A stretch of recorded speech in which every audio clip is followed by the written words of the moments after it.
Yun mga kap, magandang araw sa inyong lahat. So ipeplex ko lang sa inyo mga kap itong mga beast na meron tayo dito sa Daddy Barber online store. No? So ipeplex ko lang sa inyo mga kap itong iClipper K77 and Lynx version 3 by Daddy Barber. Okay, parehas ito mga kap na naka paid blade black ceramic and then leather with notches mga kap. Yan, leather with notches siya. And then at the same time mga kap, no, parehas silang naka 7,500 brushless DC motor. So panoorin nyo mga kap, at the end of this video mga kap, ipapakita ko sa inyo yung performance nitong dalawang clipper na to. Panoorin nyo, maraming salamat.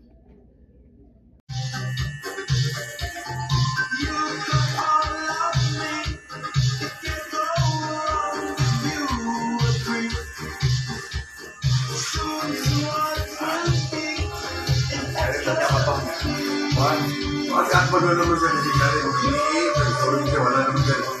Eskwila mo sa Missouri, kung saan yung eskwelahan. Sila, kinangan lang yung kuwan. Pastilan.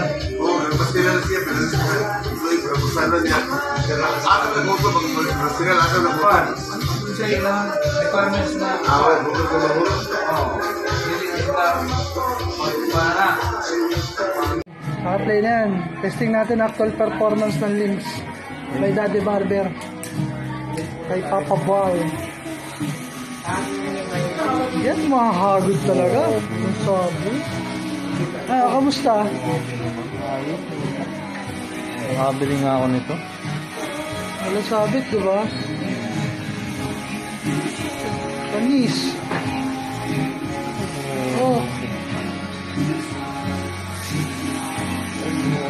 Grabe, sir. Grabe yun, sir. Walang kasabit-sabit, sir. Papabal. Hey. Coach Juan.